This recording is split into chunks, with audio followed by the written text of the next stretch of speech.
Hi, this is Maurice, Benard, and Anna Damergis. Welcome to the Maurice and Anna Show.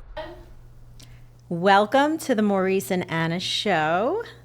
We are back, and I know I have a very special guest today that we should introduce. Is it a really special guest? He's very special. Okay. Maurice has known him for a very long time. I recently met him about a year ago, I believe. Without further ado, welcome Sensei Majid Raees. Thank you so much. Thanks for welcome. Being here. Thank you. I don't think it's Raees. It's Raees. Raees. That's good. But at least you close. got At least good. you figured it out. That's good. I got the first name right. That's really nice. I like it. Mahid. I call him Mahid. There you go. Oh, no. Eh? Don't confuse me. It's easy to do these days. So what do you want to talk about today? I'm just happy to be here. And first of all, thank you for having me on the show. Welcome. It's my honor to be here, especially with Maurice and you guys. Maurice is friend with plus 27 years now. So I know for Is that the exact? 28, actually. Yeah. Yeah, well, I've been on General. I am on General Hospital. If people don't, they just tune in and going, who's that dude with the blue shirt? I think we know that. Well, not everybody knows that. Well, people know you for State of Mind now as well. Yeah, State of Mind is my which favorite. is most important. I had Majid on State of Mind recently. It was a great show. Yeah, it was yeah, really good. yeah, it was really great. And at the end, best interviews. I said, Majid, this is the best interview you've ever had.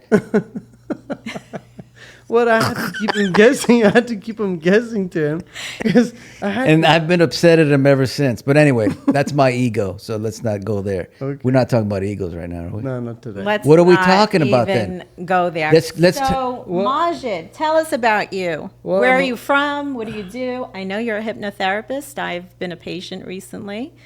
Very successful session we had. Yes. Well, I was a former kickboxing world champion. I came from Pakistan when I was 13 years old. I watched my teacher on TV fighting Jackie Chan. I told my uncle, "Who's this guy? He's incredible." My uncle said, "He's a real champion." I said, "What do you mean he's a real champion?" He says, "That's not an actor. He's a real fighter. His name is Benny the Jet." So okay, I was 13 years old, and I said, "You know what? I'm gonna follow this guy." So I was 13 years old, telling everybody that I'm gonna train with him. And everybody in school, college, were making fun out of me. 8 years later, I came to the States looking for him with a suitcase in the hand, standing in front of the gym. I said, "Oh my God, my dream is here." And then from there onwards, yes, dreams do come true, but you do pay a price for it. And became a California champion, state champion, U.S. champion, became the world champion, and fought under his name in Japan. Is a revenge match, I should say. But anyway, great stories with that. Then there was a moment in my life, like Maurice mentions, ego. I became very egotistic and very bold and arrogant. And Maurice knew me at that time. And then God said, "Let me test you." So then I got sick to a point that I almost died. And I was in the deathbed, and I saw my body on the bed. And I was elevated up, and I looked down, looking at my body, and I looked at the bright light. It was the most peaceful place in this world, in the whole entire galaxies.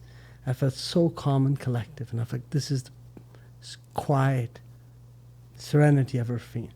And as I'm going to the light, I realized my son is still here, and he was only 2 years old. When I woke up, it was 3 days later. Hospital said, "We don't expect you to be back." This was unusual. I started learning again how to walk, how to just walk. Couldn't talk. I was 139 pounds. I lost all the muscle mass because my muscles started eating. It was MRSA, my flesh eating disease started eating my own muscles, and rheumatoid arthritis triggered. I couldn't move. I couldn't talk, and I was out of the picture from everybody. And Maurice sees me. He said, "What are you doing? I haven't seen you for a long time." I said, "I'm staying at this place because I lost everything. I lost my family. I lost my health. I lost my pride. I lost all of everything that I ever had. And to a point that I was now living in a car." And then he found me, and he was used to go to my fights. And I had celebrities come to my fights. And then after the sickness happened, in 2-3 years, and my wife we had broken up, And I was completely broke, couldn't work, stick in the car with staph infections triggering my. They took my appendix, and by doing the appendix, they gave me a staph infection. And the survival of staph infection is very, very little. And lucky for me, I was fasting, and the fasting helped me to survive. But during the whole time, when I was trying to go through my process, every breath looked like 1,000 daggers. And I was stuck in the bed. I couldn't talk, couldn't think. The only reason that I was living, I think, is my prayers constantly asking God forgiveness for my arrogancy on all things I did. And I remember if I had not prayed, I have not meditated, like I was self-hypnosing myself to survive. And afterwards they told me that very few people survive. Anyway, long story short, I made it happen. When this came back to me, when I started walking again, as I came back from my death, I started having this weird sense of abilities that I never thought I could have. When I would touch people or see people, and I see their face, I could literally read them. It wasn't a hallucination. First I thought, maybe I'm guessing. But the moment I touched people, I could feel their pain. During this time, I have so many incidents, going in the elevator, and I say, can I help you? And he said, what do you mean? At the moment I touched him, I said, you're going to do this, you're going to do this. He said, how do you know? I still have 3 suicides, 2 relationships, changed so many people's life, not me, themselves, but I just guided them. And I could, how many times I go on the street and I see some things. Nobody passes in your life in this era by an accident. Right, by coincidence. There's 7.8 billion people. You mean to say anybody in this room at this particular time, at this era, being born or passing this time, being in the same state, same second, is meant to be. So everything you see in life, they're supposed to come in your life to guide you or whatever it is. When my life flashed by in front of my face, in less than few seconds, I saw my whole life from beginning to the end, like this. And I said, that's it? This is what I worked all my life for? The whole life was gone in seconds. So the near-death experience changed you. Everything. And it just gave me a certain kind of a gift, which is not mine, it's his. I'm able to see things that I couldn't see before. And able to help people more. By helping other people, I started helping myself. It was my cure. Because I remember I was praying to God that I don't want anybody to suffer this pain that I'm going through. The pain was so much that I didn't even wish on my enemies to go through this pain. It's amazing. And that's when Maurice, he was going through his hardships. And when I met Maurice through his, to your hard time when I was hanging out with you, and you had this episode of bipolar episode, and Paula calls me up and said, Majid, can you just watch out this guy? And this is when I saw the most evil thing that come out. I thought I was a gangster. This skinny little guy had the strength of 10 men. I'm not joking. It was men, like 10 men was holding on to me. He gets in the ring with me and starts swinging at me. I said, calm down, slow down. He's coming at me. And at that time, I was already atop in the nation, already. Wow. And I remember I had to stop him a little bit. And how did the two of you meet? I went to a gym looking for a boxing coach, and he came out with another guy, and Jeff, and I picked between the two, and I chose Jeff. Thank God. Because this guy was just a crazy looking guy and stuff.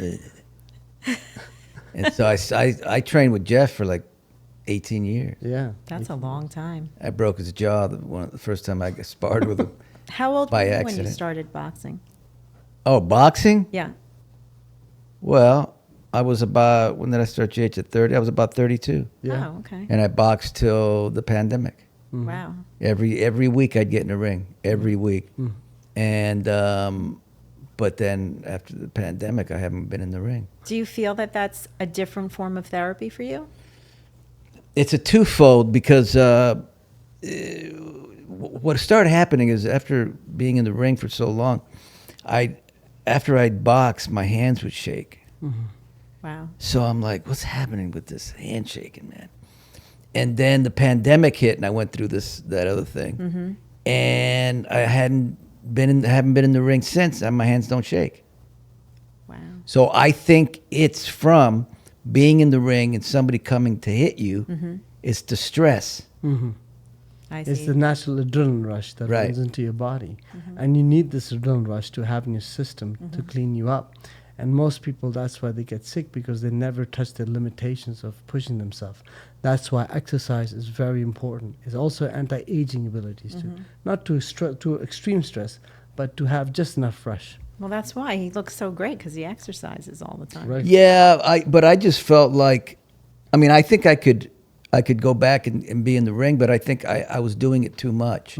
But what And- does the boxing do for you that regular exercise doesn't do for you? Well, the boxing for me, I was addicted. Yeah. I wanted to be in there and get better, and I was very fast, as Majid could tell you. For not a fighter, Yeah. everybody knew that I was really fast, right? But you couldn't touch. I'd say you can't hit my face because I got to go to work. Of course, yeah. It's just I don't know how good boxing is for the ego. Well, the thing is, you get really checked up very quickly when you get punched back. Well, that's true, but the thing is, since you couldn't hit me, That's I wasn't getting checked back. So everything was me, and I don't know how good that is. But it's a great exercise, and there's nothing, especially exercise-wise, that I loved more than boxing. Because it's a real threat, and you physically have to release your energy. It's like venting. You're actually punching to release your own build-up aggression. But how does that first contact feel, like when you hit another human being? Oh, that's a great question. You know that Majid told me to one time hit him, I think, in the stomach. And it was phenomenal. I was punching him so freaking hard in the stomach. And it was great. But afterwards, remember I said I don't feel right. I feel kind of, why, Majid? Because it's an emotional contact. Hitting a bag is something, but hitting a human being is an emotional attachment. When you hit somebody physically, you relate to your own connections with your feelings and emotion. And people who have so pent up energy, they want to hurt people because they want to express a concern. And look at Mike Tyson right now. He says, I don't want to touch anybody. But yes, if you get to the limit, I will get to the point. It's a point of exposure. When you start hitting human beings, it's a very different kind of feeling. It's very personal. We can talk as much as we talk, but hitting somebody physically is one of the best sensations as a relief of connection. But not, I'm just saying it's a contact point of view. It's a very different connection than the bag. There's no emotional attachment with the bag. No. Right. I've seen people hit the back like a monster, and I say, come hit my body. They have a very different kind of feelings. And then the emotion rise up in a different way. Maurice knows it. Yeah, I agree with that. Okay, so we just did one segment